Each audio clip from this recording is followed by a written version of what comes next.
Introduction. The world we live in. We live in an era not just indifferent but actively hostile to intellectual depth, leading to a profound existential crisis. The great metaphysical and theological questions have been replaced by shallow, disconnected concerns, entirely fixated on the immediate and the material. To see this reality, we do not need complex philosophical theories, just look around. The quality of communication and discourse.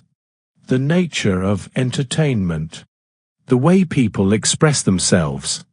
The level of artistic production.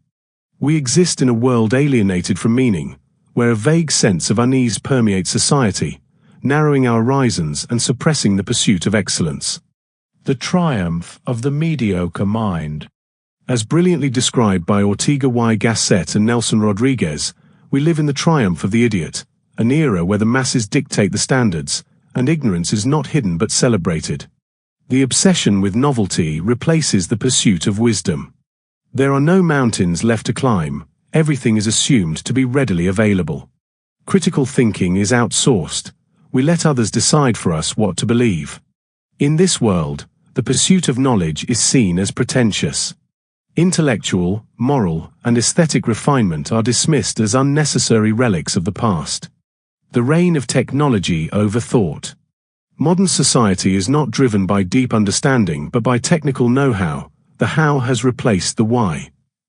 Science and technology are worshipped, not as tools, but as ends in themselves.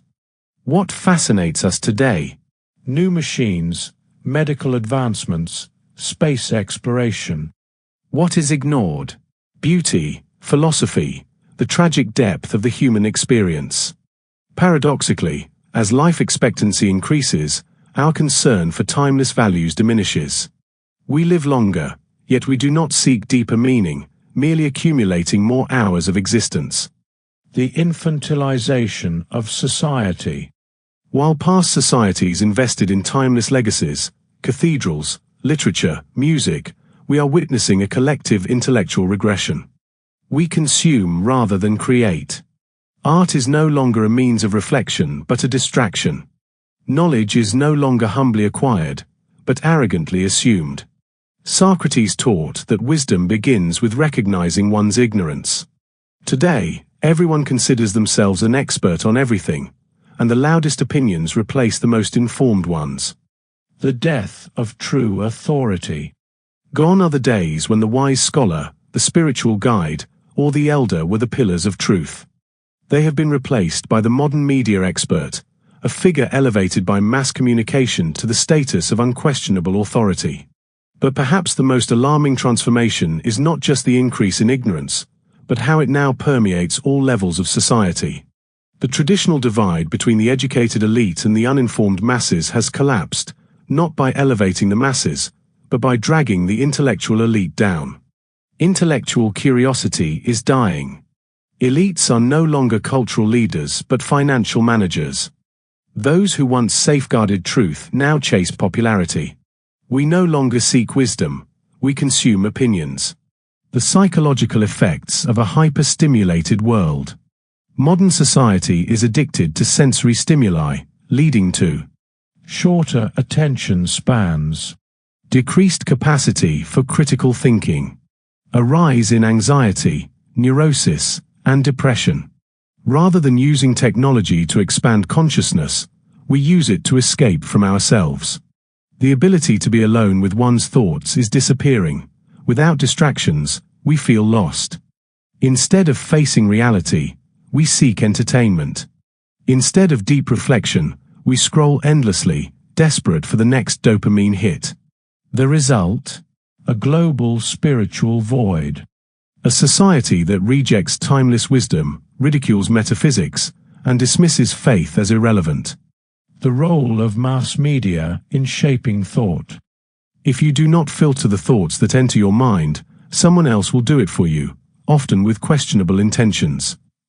Today's media and big tech giants do not just control information, they reshape reality.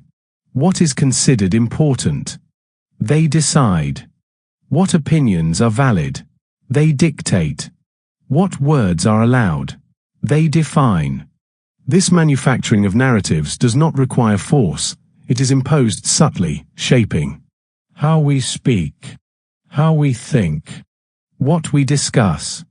This fragmentation of truth leads to a tribal, emotionally driven society, constantly engaged in conflict and division, unable to reach real unity. The escape from the system. As Eric Voegelin reminds us, no one is forced to accept chaos. The key to liberation is rejecting the distractions and illusions of modernity and returning to timeless wisdom over fleeting trends. Deep contemplation over mindless consumption. The pursuit of truth over blind conformity. The solution is not despair, but a return to order, meaning, and self-mastery. The world offers infinite possibilities. The challenge is choosing the virtuous path that leads to wisdom, peace, and transcendence.